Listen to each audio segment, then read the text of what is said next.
Hi, everybody. My name is Jenna Schulman, and welcome to another College Summer Spotlight series. This is the week of South Carolina.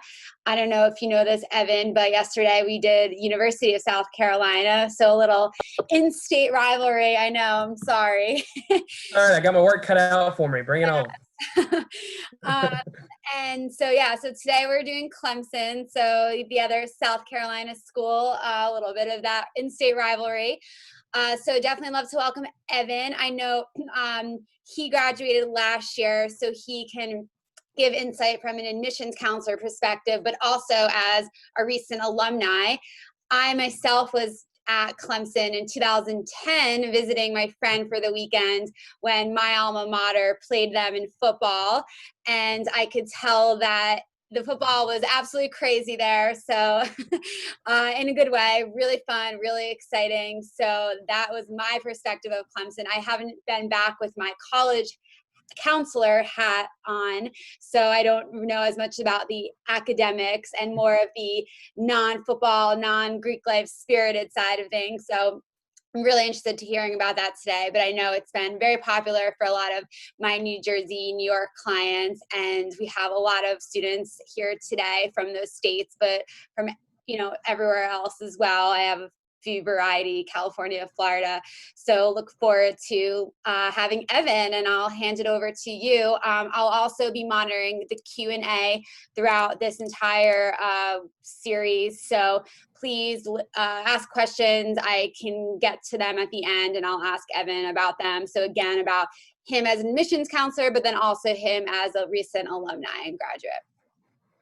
Yeah, awesome. Well, thanks, Jenna. Yeah, like she mentioned, hey, everybody, my name's Evan. I graduated last May, and then last June it was a long time before last June that I decided I didn't want to leave. So luckily, there was a position available, and I said, yeah, I'll take that. I'll stick around for a while. And now I'm convinced that I'll never leave Clemson. So needless to say, I am very excited to, quote unquote, be here, I guess. Obviously, I'm missing the travel aspect and the in-person aspect of this job right now, but I think we're doing the best that we can. So really, really excited to still communicate the Clemson message to as many people as possible. So happy to see that there are a good number of folks who have decided to let me bend their ear on a Wednesday evening. So I really appreciate that. But I'll be honest, usually when I kind of, do high school visits or do presentations like these, I don't really have like a set script or a slideshow or something like that, because I feel like different groups both want and need different sets of information. And so that's why I think that it's way more important that I tell you what you want to know rather than what I want to say.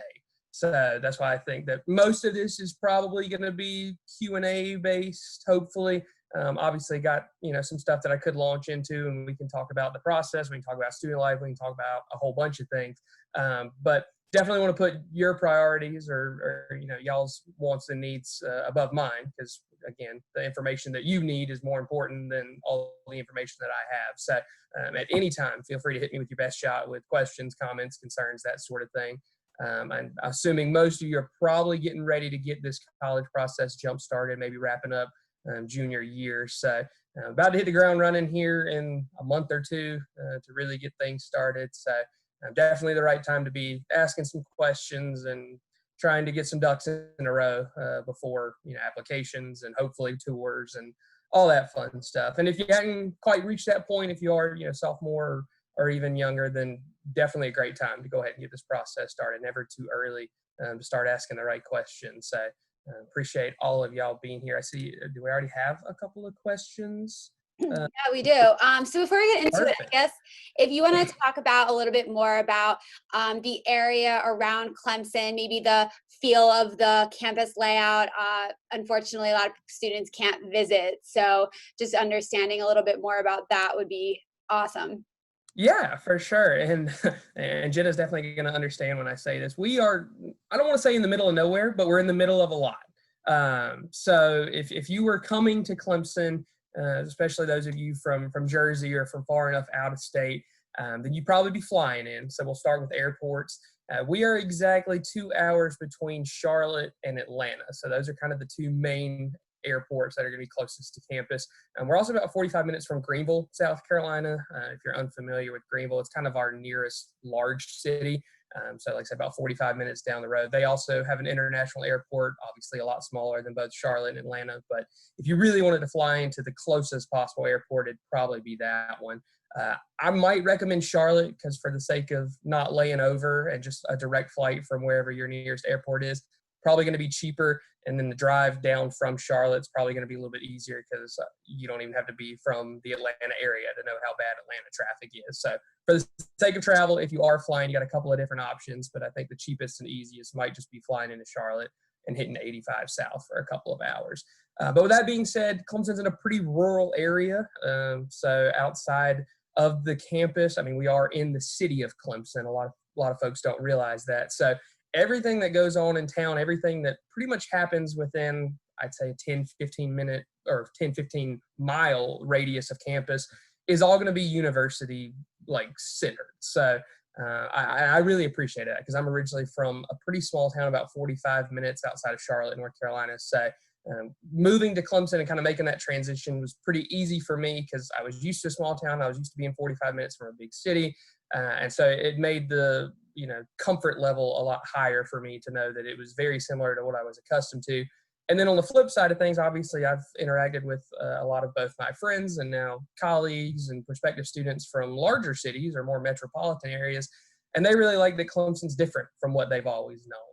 If you've grown up in a big city, always lived in a big city, Clemson's pretty much the opposite of that. But again, having those big cities right next door, definitely helpful because when you do need kind of a taste of the big city vibes real close by, make a day trip out of it. You got concerts, professional sports leagues, things like that. But if you don't need that, then you really never have to leave the city of Clemson because, like I said, there's always something going on. It's all going to be university centered.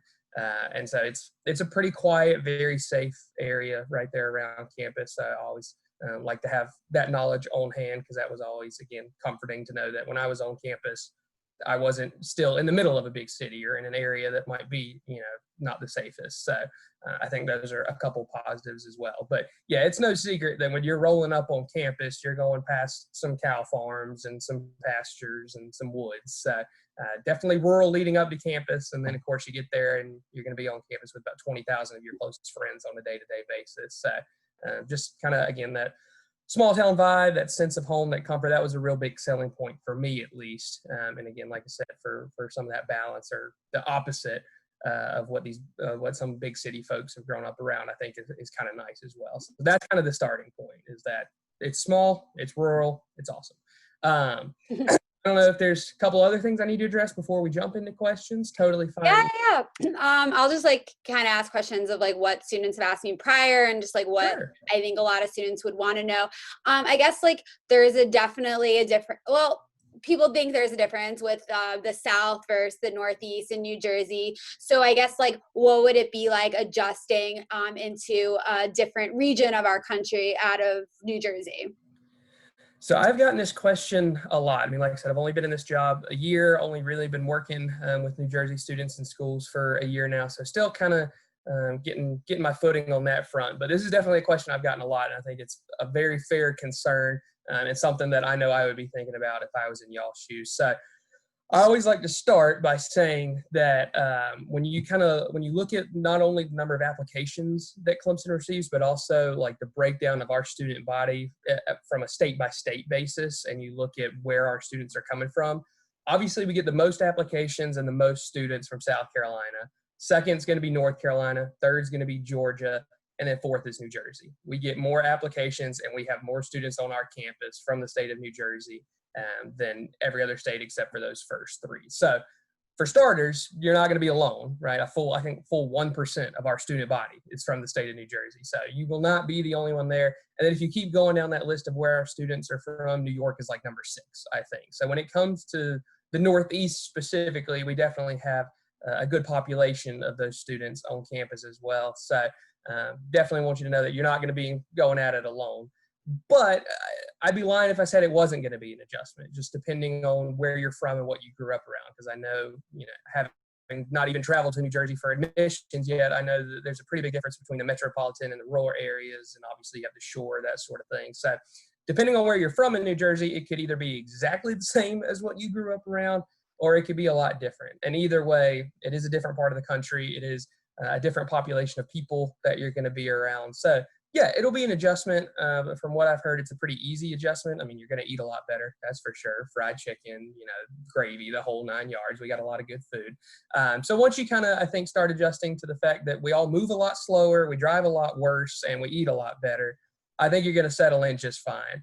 Those first couple of days, weeks, that sort of thing on campus, you'll learn that life's a little bit different. But we've had a good population of Northeastern students on our campus for years and years and years. So they've always enjoyed it, always made it work, and never. I don't think anybody's ever had a problem adjusting to the new way of life. And I think a lot of people will tell you they probably like it better than their way of life in New Jersey. But that might just be me putting Southern words in their mouth. I don't know that for a fact, but it'll all work out. It'll be good.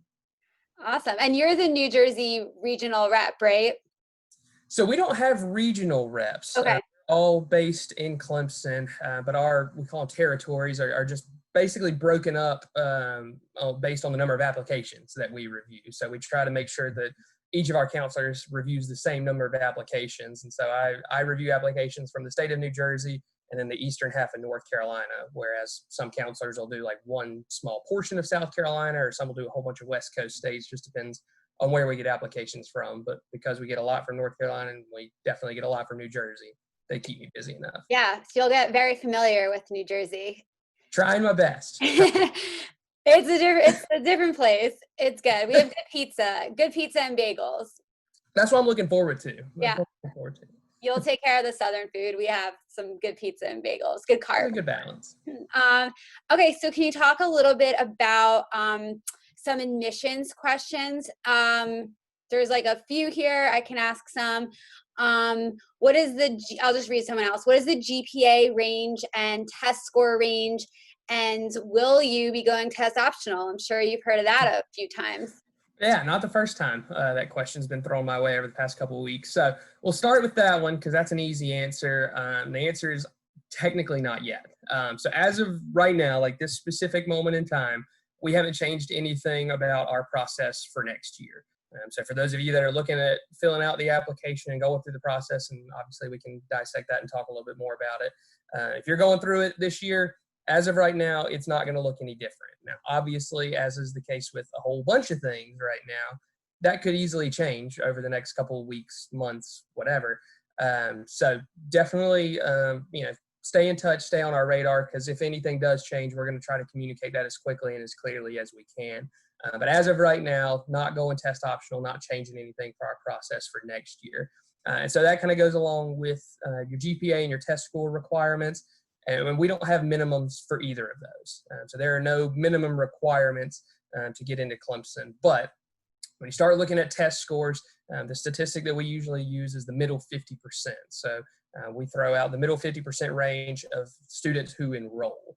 So for the freshmen who just started fall of 2019, so they just wrapped up their first year, their middle 50% of SAT scores was 1240 to about 1400. So that means that of all of the freshmen who enrolled, which was about 4,000 in August of 2019, half of them had a score within that range, 1240 to about 1,400, which means the other half were spread out either above or below that. So again, lets you know that we don't have minimum requirements, but kind of gives you an idea of how competitive it might be. ACT, middle 50% is a 27 to a 32. So again, half of our students that enrolled ended up having a test score between 27 and 32. 25% were below that, 25% were above that. So that's kind of how that statistic works and how it kind of lets you know that we don't have minimum requirements. But again, it is going to be competitive. As far as GPA, same deal, no minimum requirements. And this one's a little bit trickier because we don't recalculate your GPA. So a lot of schools, when they take your GPA and every other applicant's GPA, they recalculate all of them so that they're all on the same scale and it's a little bit easier for them to compare. We don't really believe that that's quite as fair as what we do. So what we're going to do is take your weighted GPA from your transcript, and we're going to view that within the context of your school. So what that means is we're going to have the school profile, and obviously a bunch of you New Jersey schools don't class rank, but you might do deciles or quartiles, things like that, or you might not rank at all. That's fine.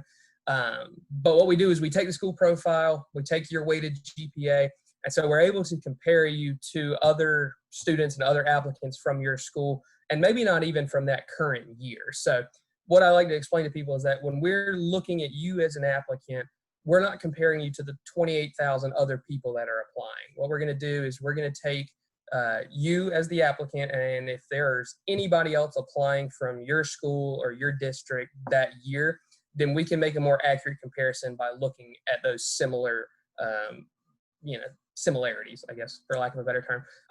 But again, if you're comparing well to the students at your school, then obviously we know you're a good student, and if you can couple that with a good test score, then you can feel pretty good about your chances. So that's why when we're kind of talking about what we look at in our admissions process, those are going to be two of the main things: your high school performance and your test scores. Because again, if we can see that within the context of your learning environment or your school specifically, that you are a good student and you have a good test score, then that's all we really need to know. So we don't recalculate GPA. We also don't have a minimum GPA requirement, but it looks just a little bit different depending on the applicant and the school and the GPA system and all that fun stuff. Yeah, GPA is a bit of a wacky situation sometimes. Yeah, and some of you private New Jersey schools that don't even calculate GPA make my job real fun.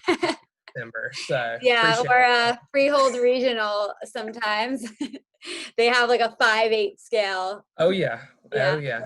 I have to open the school profile and go, all right, what GPA scale are we using here? Is it a 4.0? Is it a 4.3, 4.5? So we're definitely taking that sort of thing into account. So, if you came up to me and said, hey, I have a 4.29 GPA, that sounds pretty good, but until I know the context of your school and how you stack up versus some of the other students at that school, that number really doesn't mean a whole lot to me right off the bat, if it makes sense. But if I can see that, the highest possible GPA at your school is a 4.3, then 4.29 is pretty darn good. So that's why we try to take it into context, because we think that makes it more fair for everybody.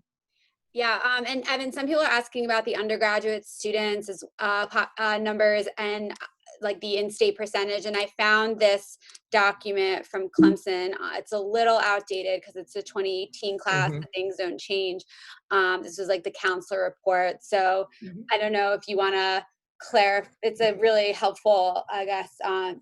What are these called? Infographics. Yeah, infographics of different statistics. So I don't know if they've changed a lot that you want to elaborate on, but Yeah, I mean, so this document's obviously a year or two old, so these numbers really haven't changed a whole lot. Total students still hovering right around 24, 25,000. I mean, the male to female ratio might be flipped at this point, but obviously those numbers are going to stay as even as we can keep them. The College of Business is significantly larger. So when you look at that top middle kind of bar graph where the College of Engineering, Computing, and Applied Sciences is like by far the largest, CECUS and the College of Business are both kind of even at this point. So our College of Business has really kind of taken off over the past few years. But other than that, I would say most of these numbers, especially, the test scores, obviously you can see those ranges haven't changed a whole lot in several years, or for in-state or out-of-state. Then yeah, that's pretty accurate. And then 60-40 in-state versus out-of-state, that's pretty much always going to be what we're going to shoot for, at least. Being a state institution, obviously, we're going to cater to South Carolina residents first, but we try to keep those numbers about as even as we can. And you can see it goes South Carolina, North Carolina, Georgia, Jersey. So if you didn't believe me when I said that New Jersey was our fourth most popular state on campus, it is. So I would say that, again, even though this document's a little bit older than what we currently use, it's pretty much still spot on. okay, awesome. And I have someone asked a question, and it's a great question. Are you going to be on the Common App this year? Yes, woo! Start celebrating. For the first time this fall will be the first time that we are on Common App. In fact, I think somebody in our work group message just shared a link to an article about it earlier today. Common App will be the third way that you can apply to Clemson. So we can talk a little bit more about the application process if we need to. But currently, you can apply on Clemson's website specifically, obviously our specific application. And we were also on and still are on the Coalition app, which is basically the same as Common App. You can apply to a whole bunch of different schools at the same time, just a little bit more limited. And then, starting this year, we'll finally be on Common App. So you got 3 different ways to apply. We don't prefer one over the other, whichever is easiest for you. But that being said, I'm going to recommend the one on our website because it's going to be, I think, a lot easier and it's going to be a lot quicker too. The reason I say that is because we don't require any essays as part of the application process. Whereas if you are applying to multiple schools on Common App or Coalition and any of them require essays, that process could take you a little bit longer to work through. And whereas if you fill the application out on the Clemson website, it's very straightforward. It's one of the easiest college applications on the planet. It shouldn't take you more than about 45 minutes or so. And so this, again, kind of leads us into the application process. So might as well keep that ball rolling. Our application opens on August the 1st. So for those of you that have either just finished, or I know Jersey, y'all graduate late sometimes, if you're getting ready to finish your junior year of high school, then the earliest that you can apply is August 1st. So you can apply even before the first day of school if you really want to. Now, especially with these circumstances, I think it's important to explain that you don't have to send us everything at the same time. So what I mean by that is you don't have to have a transcript and test scores ready to roll when you hit submit on that application, at least not for Clemson. So if you wanted to submit that application on August 2nd, and I recommend you do that as well, I'll tell you why in a minute. If you submit that application on August 2nd, you have until December 31st to send in everything else to get us your transcript and your test scores. And those are the only 3 required documents that we're going to need from you. So let me backpedal a little bit. Application opens on August 1st. Priority notification deadline is December 1st. So what that means is we don't do any kind of early action or early decision. So that December the 1st date is the most important one that you're going to have to keep in mind, because if you get your application in by then, that's going to mean a couple of things. Number one, you will automatically be considered for any merit-based scholarship. We handle that review process in-house as we go through applications, so there's nothing additional that you have to turn in or submit to be considered for those. Again, just get the application in on time. You're also guaranteed to hear back from us by mid-February. That's usually the date that we shoot for, or February 15th, I should say, is usually the date that we shoot for to get a majority of our decisions out. Always a chance that you could hear back sooner than that, but you'll definitely hear back no later than that if you do apply by December 1st. And then finally, your chances of admission probably going to be a little bit better as well, because every year, about 95% of the students who we do accept will have applied by December 1st. So again, that's why I say it's important to keep that date in mind. But we give you till the end of December to get us everything else. So now let's go back to why I recommend you apply early. Not for our sake, right? So for the Office of Admission's sake, as long as your application's in by December the 1st, it doesn't matter if it was August 1st or November 30th, you still met the priority deadline. You're still going to be guaranteed to hear back by mid-February. The reason you're going to want to apply earlier is for housing. So you won't choose housing when you fill out the application. That comes later, usually about this time of year. But in theory, the earlier that you apply, the better your chances of having a preferable time slot to choose your housing. So hopefully the earlier you apply, the earlier your housing time slot would be. So if you have your eye on a specific residence hall, or you know that you want to be one of the first to choose residence halls, then definitely applying earlier is going to help with that process. So that's really the only reason that applying super early is going to be beneficial. Again, like I said, for the sake of admissions, as long as it's in by December 1st, you're good to go. But when it comes down to making those housing decisions, they're going to look at the date that you applied, and the earlier the better. So that's kind of how that timeline works. I realize I didn't explain it perfectly in chronological order, so if that was a little confusing or we need to revisit the timeline, I'm happy to do that.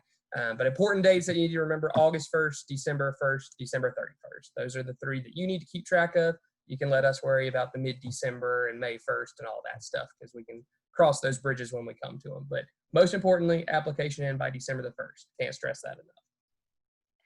Okay, somebody asked a question. That is a great one. Can you give an overview of Clemson regarding academics, Greek life, sports, residence halls? Okay, so you just want me to give an overview of everything. Perfect. I can roll with this. So from an academic standpoint, I will tell you that historically Clemson has been known for a lot of the STEM majors, science, technology, engineering, math. So that's why when you saw on that chart, the College of Engineering was by far the largest, still is the largest, but by a slightly smaller margin. So engineering, kind of the top thing, one of the top things that we do. We also have the #1 College of Business in the state of South Carolina. So that's part of the reason that our College of Business has blossomed so much over the past few years. Is because we do have really strong business programs. So those are definitely going to be your top 2. We also have a nationally ranked nursing program. So if you're looking to nursing, there are very few places better than Clemson to achieve that. And then agriculture, that is South Carolina's largest financial contributor, I should say, or largest economy support. So when it comes to agriculture, that was another one of the things that Clemson was founded on. So engineering and agriculture are the two things that we've done best since the jump. And then business and nursing are obviously a little bit newer developments. But anything within the College of Agriculture is going to be really solid as well, because Clemson, when it was founded, was the land grant and still is the land grant institution in the state of South Carolina. So engineering and agriculture are not only two of the best things that we do in the state of South Carolina, but if you look regionally or nationally, really good programs across the board there. So any of those STEM majors, you can't really go wrong. But that's not to say we don't do other things well, too, because we are a top 30 public university in the country, and you don't get that way by only doing 4 or 5 things really well. So when you start looking at some of the other majors that Clemson offers, like mine, I was a sports communication major. That was my degree, what I graduated with. So I like to joke that I'm not really using the sports aspect of it all that much with this job, but the communication skills get put to use on a daily basis. And so yeah, that's a little bit smaller program. It's our most competitive major on campus, partly for that reason. But it's a really solid program. I was a big fan of it. I mean, obviously communication, we have that as well. That's a good one. Psychology is a pretty popular one. It's one of our largest majors as well. Excuse me. And then if you start kind of, again, looking through, architecture program is really good. Anything in the humanities, so like philosophy, really good program there. I did take a philosophy class, but if you're willing to undergo 4 years of that, more power to you, because I was lost that entire semester. But that's beside the point. I say all that to say that we do have some really, really good programs. College of Education, I mean, we have the #1 College of Education in the state of South Carolina as well. So again, STEM majors are what we do best, but we do everything pretty darn good. So that'll cover hopefully most of the academics. As far as residential life, you are required to live on campus your freshman year. So again, that's another reason that I encourage you to turn in the application early, so that you have the best chance of choosing where you really want to live that first year. Most of our residence halls on campus probably going to be hall style, which is going to be your more stereotypical dorm type layout. But a lot of our newer construction, I mean, in the last 4 years that I've been there, we've put up 1, 2, 3, 4, at least almost 10, I want to say, new residence halls. A lot of those are going to be suite style. And some of the newest ones for our upperclassmen, if you want to live on campus after freshman year, those are even apartment style. So there's a lot of variety when it comes to housing, not only in layout, but also location. We've got basically 3 different hubs of communities on campus. So the east side of campus is kind of the farthest away from the football stadium. West side of campus is basically right up the hill from the football stadium. And then our newest community called Dalvett Hills is going to be that 3rd one. So those are, again, the 3 kind of main student residential hubs. And you can explore all of those on our housing website. I know they offer virtual tours of every single residence hall, mostly because even if you came for a tour in person, we don't take you in a residence hall, but also because if we did, and we only showed you one residence hall, it wouldn't really represent the variety of other options that we have. So if you go on the housing office's website, you'll be able to see the inside of every bedroom, bathroom, hallway of every residence hall on campus. I mean, they've even got drone footage where you can see, it'll zoom out and it'll show you where that room is located in that building, or you can see what the view out the window looks like. And of course, it'll give you all the dimensions so you can start planning out furniture and rugs and that sort of thing. So really in-depth, really awesome virtual tour opportunities for housing. So if you wanted to go ahead and look a little bit more into some of those residence halls, certainly could do that. I think Greek life was another thing that was mentioned. So obviously this is kind of a big part of most college campuses. So happy to touch on this. I'll tell you that of our undergraduate student body population, roughly 25% of that population will be involved with Greek life. And that number might change to 24, 26, 27, just depends on the year. But you can roughly expect that about 1 out of every 4 people is going to be involved in a Greek organization. So to put that in context, I'll tell you that we have over 550 different student groups and organizations on campus. This ranges all the way from the skydiving club to the chocolate milk club to pretty much everything in between. And yes, those are 2 real clubs at Clemson. I almost joined both of them. Keyword almost. I didn't want to jump out of a plane, and I decided I didn't like chocolate milk that much. I know it sounds crazy. Bear with me. That's not the point. Anyway, over 550 different student groups and organizations. Greek life makes up about 50 of those. So that leaves you 500 other different student groups and organizations to choose from and get involved and find your people and find your niche and all that. So those who are in Greek life, and I was not. So I was not in a fraternity. I rushed my freshman year, didn't get into the one that I wanted to, and then decided at that point that I didn't really need it. So Greek life was never a part of my Clemson experience, and I never felt like I was left out or anything, because like I didn't feel like I missed out on anything because of that. Now, people who are in Greek life will tell you that it hasn't made their Clemson, it's not all of their Clemson experience, but it's definitely heightened it or made it better. So I've, at least from my personal anecdotes, I've noticed that those who are in Greek life tend to put it like third on their priority list, simply because they're so involved with so many other things, and there's always something going on campus that your Greek affiliation really doesn't end up making that big a difference. I think a lot of larger Southern institutions have that reputation that, if you're not Greek, you're not cool. Well, that's not true, because I was not in a Greek organization. I was the coolest person there. But it also has that reputation of, if you're a part of one, then there's probably some bitter rivalry and this other Greek organization doesn't like you.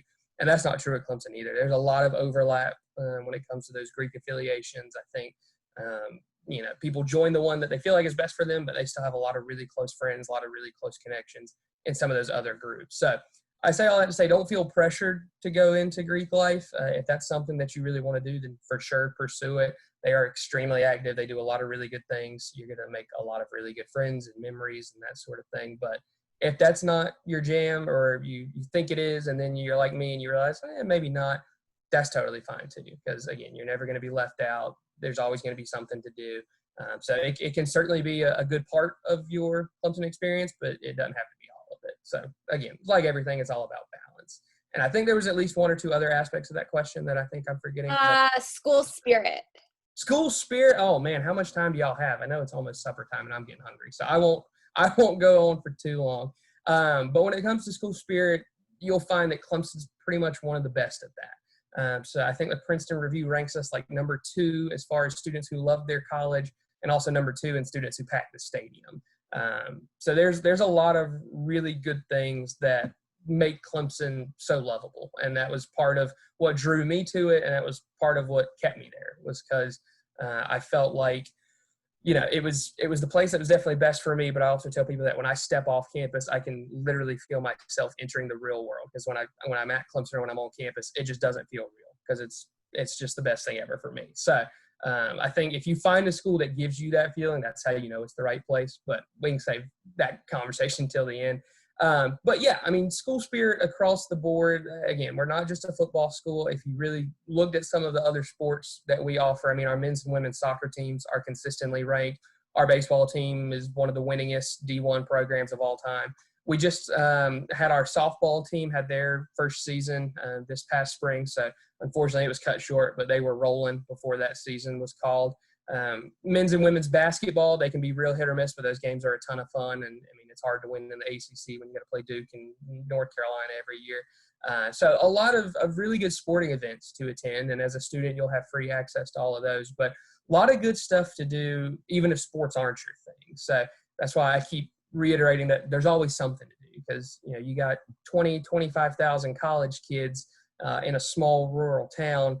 You got to keep them there somehow. And so and we do. So you'll hear this term suitcase campus, where you basically just live out of your suitcase during the week, and then on the weekend you go somewhere else.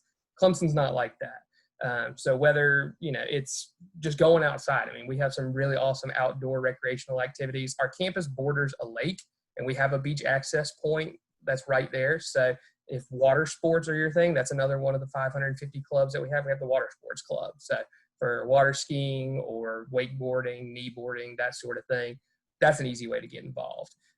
Beach volleyball is kind of a big deal. Ultimate Frisbee, all of my friends and roommates are on the club Ultimate Frisbee team. So that was how I met a lot of people, was just through them. Intramural sports, again, kind of on this subject, intramural sports are a huge deal at Clemson. I mean, we consistently rank in the top 5 across the country in terms of number of students who are involved in intramural sports. And I think something like 90% of Clemson students will play at least one intramural sport in their 4 years there. So that's a super easy way to get involved, because there's different levels. So if you're pretty competitive, like I played soccer in high school, obviously wasn't good enough to go D1, but if I felt like I was good enough to compete with other guys who played soccer in high school, then there was a level of intramural sports for that. Or if you wanted to take it down a notch, there was a level that if you had never touched or seen a soccer ball before, you could still get involved. So that was a really easy, really fun way to get involved, not only with, the current friends that I have, but also make some new friends as well. So I think that's a big part of student life as well, is just figuring out how to get involved and find your people, and whatever it is that you're passionate about, there's going to be other people that are passionate about it. And so I feel like I can't reiterate enough just how easy it is to find your people and get involved at Clemson. You just got to kind of be willing to take that first step and put yourself out there just a little bit, but it's going to be well worth it. More in student life. Somebody asked, how close are you to hiking in the mountains? So I guess it's a good question of like what are some weekend trips? Is it hiking mountains? Is it cities? Is it beach? Yeah, absolutely. And I probably should have touched more on this when I was talking about the lake and the outdoor recreation. So our campus is situated in the foothills of the Blue Ridge Mountains, which means if you were to drive away from Clemson in any direction for an hour, you would go past multiple waterfalls, hiking trails, state parks, that sort of thing. My roommate, or I guess since he just graduated and moved out, my former roommate, he was a big outdoor recreation guy. So there would be weekends or days that he and his girlfriend, or he and a group of friends would either go hiking or go camping, and I wouldn't even know where he was till I saw the pictures on Facebook later that day. And he was like, "Hey, look at this cool waterfall we saw." And I wouldn't even know where it was or how he found it, but he always seemed to find somewhere different to go and something different to do. So when it comes to outdoor recreation, I don't think there's many places, as far as college campuses are concerned, there's not many places better than Clemson for that sort of thing, because you're in the middle of so much. Not only do you have that lake right next door, there's another lake probably 30 minutes, 40 minutes up the road or so. And I know I have friends who have weekend houses and things up on that lake. So again, for water sports and other outdoor activities, that's right there as well. But yeah, hiking, biking, horseback riding trails. I mean, we have tons of Table Rock State Park is a really awesome one. It's not too far from campus. If you're a little bit more advanced of a hiker, want a little bit more of a challenge, Table Rock is a little bit longer and a little bit more, I can't think of the word, not stressful, but what I'm talking, a more advanced type of hike. So yeah, for getting involved in getting outdoor, we even have a club. It's called Clemson Outdoor Recreational Education, I think. It spells CORE. And so they take weekend trips, throughout the semester. So whether it was, camping or whitewater rafting or something like that, that's all they do. So that's another one of those clubs or organizations you can get involved with. But yeah, when it comes to outdoor recreation, Clemson's a pretty darn good place for anything you can think of. We have, circling back to 2 admissions questions, which I think are both an easy no, but I'll let you tell me. Number 1, does Clemson track demonstrated interest for the application process? Technically, no. We officially track demonstrated interest for our waitlist candidates. So this is putting a lot of carts in front of a lot of horses, and this is worst case scenario. But if you do get waitlisted in February of your senior year, then if you reach out and you stay in contact and you let us know, hey, I'm still interested in Clemson, then that could potentially boost your chances of a positive waitlist decision. But as far as the regular admissions process, as of right now, we don't track demonstrated interest. I think that's something we'll probably start doing here in the near future. Interesting. Yeah, you can get accepted to Clemson having never stepped foot on campus. So if you're worried about not being able to make it down, or not being able to sign up for a tour, that sort of thing, that shouldn't hurt you throughout the admissions process. Okay. And then someone just wanted some clarification, just checking, no supplemental essays. And if you do Common App, will you look at the Common App essay? So yeah, there's 0 required writing to get into Clemson. So not only does our application not have an essay, but the writing portions of the SAT and ACT, we don't require or look at those either, or the subject test. We're only concerned with the composites. So that's why I said there's 0 required writing to get into Clemson. If you do submit an essay, whether it's on our application, because we do give you the space for that, if you do, or if you do submit one on Common App or Coalition, we'll look at it. I will say that it's probably the essay itself will probably only make a difference for you if you're kind of on the border. So if we're looking to choose an applicant, we're like, well, they're pretty close. We look at everything. So we might look at that essay, and if we see something that we're like, oh yeah, that makes sense, or oh yeah, they do deserve to be in, then that could definitely help you. So in theory, that essay should never hurt you, right? So if you feel kind of weird not filling it out and you want to put something and you have an essay that you like, maybe from another school or from a different prompt, that's totally fine. Like I said, we will look at it. But if you don't want to submit one, obviously you don't have to. I usually tell people that if you don't have an essay, that's based on a prompt or something like that that you really want to submit, then on the Clemson application specifically, the box is called like personal statement or candidate's comments or something like that. And so you can just use that to tell us anything about you that the rest of the application doesn't cover. So if you feel there's something about you as an applicant that Clemson ought to know about that none of the other questions fully address, then definitely let us know about it in that essay or that free response or whatever you want to call it box. Because if I look at your transcript and I see that you were a straight A student, all through high school, but spring of your sophomore year, there were 2 Bs, 3 Cs, and a D. I'm going to look at that and go, I wonder what the heck happened there. Whereas if you tell me in that, essay field, if you say, hey, look, I had a sports injury, or I, had a death in the family, or I was ill for a month, or whatever the case may be, I can take that into account and I can say, okay, well, this is a good student. Good grades, except for this one semester, good test score. I feel like if they were at their full capacity that semester, we'd be looking at a much different applicant. So that's why I say context is really key. If you have something like that you do want to share, you never know what can make the difference. That's why, I say we do look at everything. So you never know what it is about you as an applicant that's going to get you in. So make sure to tell us everything. But yeah, circling back to the original question, no required writing for Clemson. Awesome. So a little bit, academics focused. We have a few questions about all different majors, but I like this one. How many students are in your Section 100 classes? Are they taught in a lecture hall? Very good question. And so, again, this kind of plays into Clemson's a small town. Clemson is not a very big school. The classes aren't either. So less than 4% of all classes that Clemson offers are going to have more than 100 people in them. And in my 4 years, I only took 2 classes that have that many people in them. I took a basic psychology class fall of my freshman year that was about 150, 160. And then fall of my sophomore year, I took a biology class that was intended for non-science majors, and it was about 150 as well. Other than that, all of my classes were basically the same size as high school. So our average class size on campus is about 32 people, which for some of you that go to maybe some smaller private schools seems a little bit larger. Those of you that go to public schools know that that's pretty par for the course. So even those general education or prerequisite classes like our basic English and our basic math classes are all capped at, I think, either 19 or 25 students. So it's not like you're going to be in English 101 or at Clemson, the class is English 1030. You're not going to be in that class with 250 people you've never seen. You're going to be in that class with the same 20-ish people that whole semester. And so even, again, some of those just general education requirements, those classes usually aren't going to be larger than about 50 people or so. But then especially when you get into your major specific classes, you're going to see a lot of the same faces throughout the semester. So that was something, again, that I really appreciated. And it was easier for me because, again, my major and my department was a little bit smaller, but it made me want to go to class more because I knew, who I was going to be learning with, and I knew who I was going to be learning from. I developed some really awesome relationships with some of my professors that, to this day, I would still consider personal, acquaintances, friends. Like we had that close relationship. I've had lunch with them. I've met their families.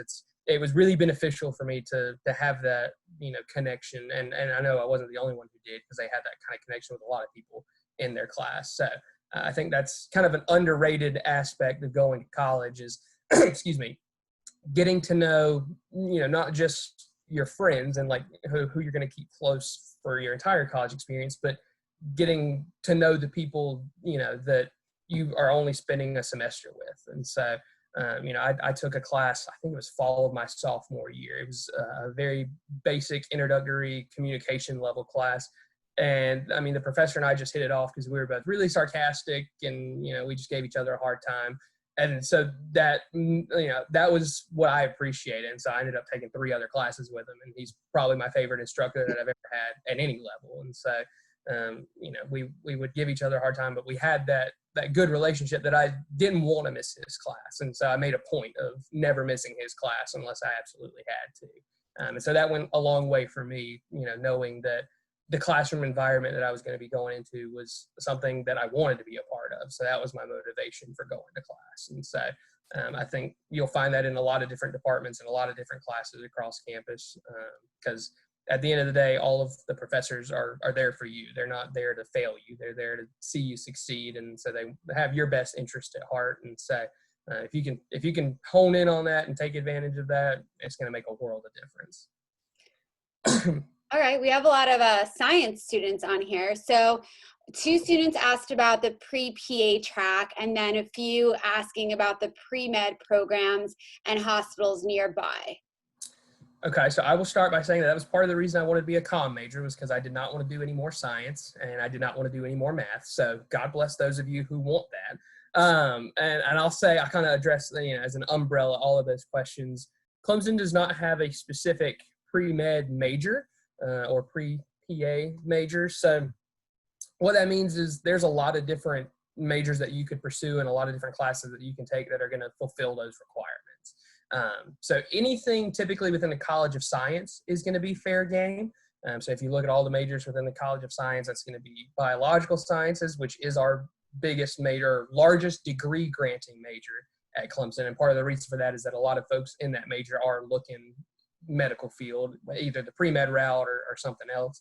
You've also got chemistry. I mean, you've got microbiology, you've got biochemistry. So any of those you're going to be able to have kind of a quote unquote pre-med track. If you look at our degrees webpage, clemson.edu/degrees, it has every program that Clemson offers. You'll notice one kind of towards the bottom called pre-professional health studies. You can apply into that and it's going to knock out a lot of those medical school requirements, but it's not a degree granting program. So you're going to have to declare a major that does award a degree by your sophomore year. So it kind of gets confusing. I know a lot of people that end up looking pre-med do find that pre-professional health program and they think that that's exactly the right thing for them, and then they realize after meeting with an advisor that they do have to declare a separate major. So wanted to go ahead and clarify that, since there are a few of you that are looking pre-med. But if you wanted to do that, totally fine. Again, you're going to get the classes that you need. We also have pre-professional health advising. So regardless of your major, you can meet with a pre-professional health advisor that's going to make sure they're setting you up with the right credits, not only for med school, but again, also setting you up for success on the MCAT and things like that. We also have bioengineering. That's another popular one, kind of similar to biochemistry in a way. So if you are looking pre-med or something within the medical realm, I know a lot of bioengineering majors are thinking that as well. But anything within the College of Science, you really can't go wrong. And again, on that degrees webpage, if you go to any of those science-based degrees and scroll all the way down to the bottom, there'll be some contact information. For any of those College of Science majors, it's probably going to be Sharetta Bufford, because she is the recruitment coordinator for the College of Science. So if you wanted some more input or you wanted to speak with somebody directly from that department or somebody that has more knowledge on what that path might look like, would definitely point you in Sharetta's direction, because she'll be able to find the right person as far as taking a science path and trying to go pre-med, that sort of thing. We also have health science. That's a pretty popular major. It's one of our top, I think, 3 most competitive majors. So keep that in mind as well. That, again, is kind of medical field related. So I want to put that on your radar. And then, of course, nursing, which is a little bit different. But a lot of variety when it comes to pre-med tracks, because there's not one specific major that you have to do. So it's more of what you really want to do. So, if you prefer chemistry over biology, then by all means, you can be a chemistry major and still make it to med school. So I think that's something that's probably unique to Clemson, but something that I also really like, because it doesn't handcuff you into one specific program or one specific career field. Because, you could get a year or 2 into it and go, maybe I don't want to be a doctor. Maybe I want to do this. Well, you, as a biological sciences or a chemistry or, microbiology major, you still have that flexibility. So that degree can be worked a lot of different ways. So it's not quite a direct or easy path to do pre-med at Clemson, or at least doesn't look that way on paper, but I think it could potentially work out really well. So that's why I appreciate that we do have that flexibility. And are there hospitals nearby? There are. So the nearest one's probably about a 15-minute drive, or 10 minutes if you're in the ambulance. It's going to be in Seneca, South Carolina. That's going to be the town over. There's also one in Anderson, and then the big one in Greenville, which is about 35, 40 minutes up the road. If you are a nursing major or you are in a position to do clinicals, you will either do them in probably Greenville or Seneca. So again, to kind of keep those on the radar. But yeah, there's a couple in the area that you could potentially end up, being in or around for part of your time at Clemson. And is your nursing direct admit? It is, yeah. That's another thing that I really like about that major specifically, because I know a lot of places you do the pre-nursing for a year and a half or two, and then you have to apply directly into the program. But at Clemson, nursing is direct admit, so you're taking nursing classes day one of freshman year, which I think is really cool. So, yeah. Yeah, that's, for people that don't know this, that's pretty rare.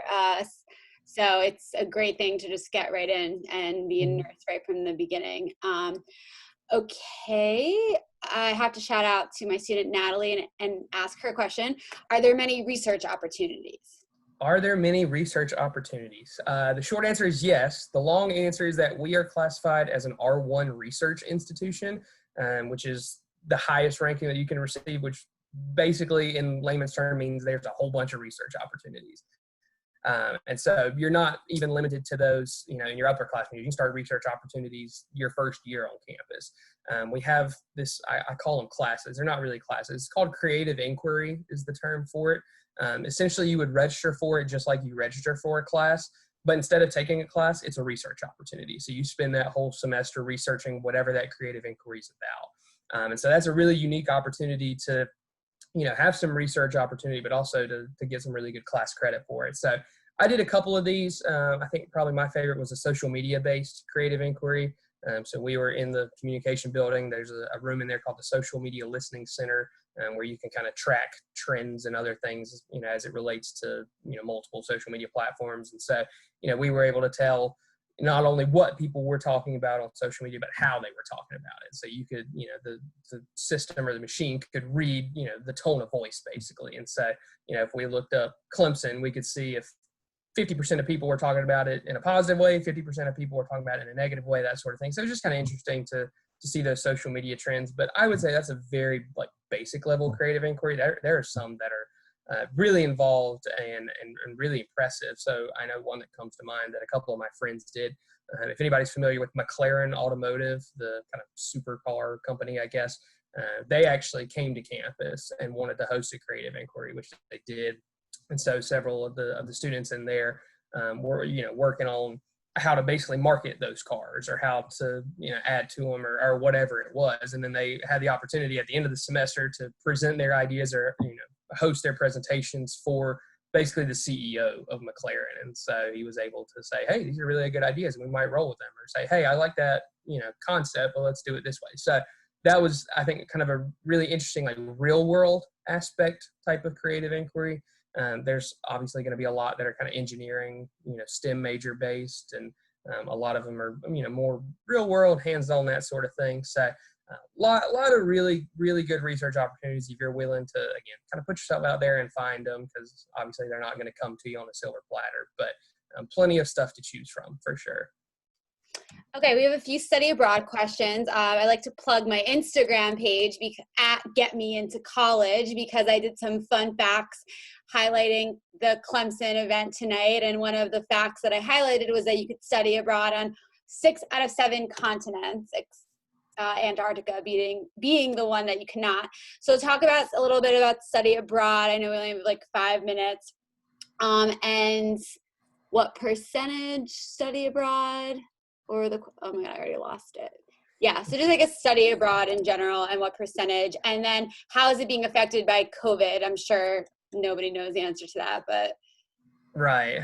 So I guess for starters, that last question, obviously those who were slated to study abroad in the spring or were already on a study abroad that might have been a full academic year thing. Obviously, we brought all of them home, and who knows what the status of the study abroad programs for next year are going to look like, which as a freshman or incoming freshman, you don't really have to worry about a whole lot, because I don't think freshman year they let you study abroad. But outside of that, your major doesn't limit you to your ability to study abroad. So regardless of what your intended major is, we can find a study abroad program for you. Absolutely possibilities on 6 of the 7 continents. If you really wanted to go to Antarctica, we could probably work something out, but you're going to be real cold and lonely. So you might want to rethink that. I personally have had friends go to Paris, France, Barcelona, Spain, Buenos Aires, Argentina, a couple down in, the Dominican type area, Caribbean, I should say. So yeah, a lot of flexibility when it comes to study abroad. There are very few programs that require that you study abroad. The only one that really comes to mind is architecture. So if you are a potential architecture major, you will have to study abroad. Your options are Genoa, Italy, Barcelona, Spain, or Charleston, South Carolina, which isn't that far abroad, but it's not on Clemson's campus, so it counts. But the study abroad office does a really good job of working with students just based on where you want to go and how long you want to be there. So the three kind of different durations of a study abroad program would be a semester, obviously. You can do a full academic year, which is usually going to run like September to June. Or there's several different summer programs that are we call Maymesters. So they usually kick off in the month of May, right after the conclusion of spring semester. And so some of those might be as short as a week, and some of them might be the whole month of May. So I know there's, I think, an Ireland trip that's pretty short, Japan maybe. One of my former professors used to take a group to Germany every year. So a lot of really cool options. And since all of you, I think, are going to be out-of-state students, the big kicker when it comes to study abroad is that for the time that you're gone, you pay in-state tuition for that. So if you were to study abroad for a full semester, that's half a year of in-state versus out-of-state tuition. So if any of you are sitting there next to your parents right now thinking, man, I want to study abroad, but I don't know if they're going to let me. Look at them right now and go, hey, it's going to be cheaper for me to take a class literally anywhere else on the planet than in Clemson, South Carolina. And that's a pretty good selling point in your favor. So definitely something good to look into. It's not something that I ever did because I didn't really want to leave campus, but as an out-of-state student, I probably should have.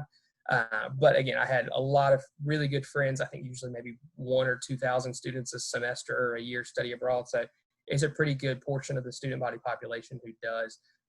But yeah, a lot of really good opportunities, definitely something to look into. I love that. It's in-state tuition to be in like Rome, Italy. How awesome. Right? I remember they told me that at my freshman orientation. And my mom like elbowed me in the ribs and she was like, you need to study abroad. And I was like, you need to not make that sound like a bad thing. And then yeah, I wish they had that in my school. That's really awesome. Okay, so I know we don't have too much time left. So I guess we can conclude with some like overview questions.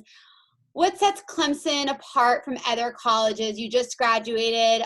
Someone asked about traditions. What are your favorite traditions? Like really, like what's your big takeaway and why someone should pick Clemson for next year and the following years? Yeah, so I guess I can address this group of questions with what we call our Clemson story. So a Clemson story is basically everybody's kind of tale, I guess, of how they got to Clemson, why they stayed at Clemson, and why they're going to come back, or in my case, why I'm never going to leave. So that kind of encompasses, all of the feelings and the reasons for choosing Clemson. So my Clemson story always starts with my parents. My graduated from Clemson class of 91.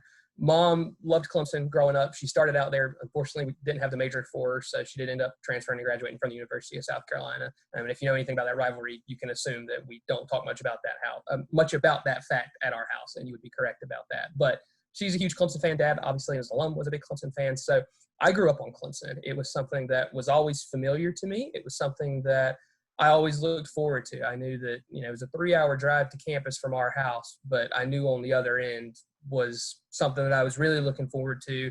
It's something that I knew was going to be good. And even throughout, my 4 years of undergrad, and even now, I've been here at the house for the last 3 months, heading back to Clemson on Friday, and I couldn't be more excited about it, just because I know Clemson's on the other end of it. So whether it was a football game or any other event on campus, it was that sense of comfort that I knew it was going to be the place for me. I grew up, wearing orange and saying "Go Tigers," which living 45 minutes outside of Charlotte, North Carolina, back before the football team was good, people thought I was crazy because most of them had never heard of Clemson before. So they're like, "Why do you love this place?" I'm like, "You just don't get it. You don't know. You've never been there. Like, if you were there, you would get it." And I've come to find out that a lot of people felt that way and still feel that way about Clemson. So I can remember it was about this time of year.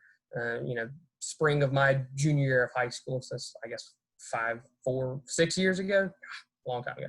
Anyway, it was the spring of my junior year of high school. And I remember my mom sat me down at the kitchen table one night after dinner and she said, all right, Evan, let's get serious about this whole college thing since we're starting it this fall. Where are you going to apply? Where are you going to tour? What you going to major in? Who's your roommate going to be? And I remember cutting her off very politely. I said, Mama, I'm going to Clemson. And I got up and I left. And this is the clean version of what she said. But she said, where in the world do you think you're going? And I turned around and I said, we're done here. And she said, all right. Because she knew how much I loved Clemson. She knew it was the right place for me. So she realized it was kind of pointless to argue. So fall of senior year rolls around. I filled out one college application. I sent it to one school, not rocket science to figure out where that one went. So now that I'm in this job, I definitely say, do as I say, not as I did, because that was definitely not a good idea. I should not have done that. Somebody should have forced me into a plan B, C, D, something like that. Because only sending in one college application really, limited my possibilities. It was either going to be Clemson, and what was plan B? I didn't have one. People were like, well, what's your plan B? And I said, well, I guess plan B is to stare at my bedroom wall here at home and go, man, I wish I was staring at a wall in Clemson right now. So I knew it was right for me. Luckily, obviously, it did all work out. But again, that's why I say, don't limit yourself, because I could have very easily ended up in a much worse situation. But what sets Clemson apart, or what some of my favorite things about it are, if you follow Clemson on social media, or you know anybody that knows anything or says anything about Clemson, you've probably heard the term Clemson family before. That's what we kind of call the collective community of not just students, but employees, professors, anyone who has a connection to Clemson is part of this family. And so it's that community, it's that environment everywhere all the time that has drawn me and kept me to Clemson. Because again, whether it's 80,000 people packed into Death Valley or 10 people packed into a staff meeting, I can feel that we're all there for the right reasons, and it just feels right, and it always has, and it probably always will. And so I hate that you're not able to visit campus in person and really get that feeling or get that sense for yourself. So the best that I can do is try to convey it verbally on a Zoom call. And I still, to this day, do not have the right words to tell you how much I love Clemson. I tried. I gave tours for 3 years. I gave over 200 tours in those 3 years. Never once did I feel like I had the adequate words to really convey what made Clemson so special to me and why other people should love it. And so I finally, decided that it wasn't about getting everybody to love Clemson, because I know that not everybody will, because even if you did, we don't have room for all of you.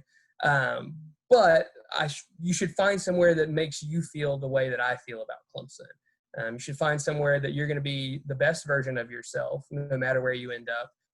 And what I did was I laid out some criteria for myself when I was in high school. I said, where am I going to be? And I only had 3. Where am I going to be happiest, healthiest, and most successful? And Clemson checked off every single box for me. Now, again, if Clemson doesn't check off all those boxes for you, I totally get it, right? There's a lot of really, really good schools out there, and you're going to find those places.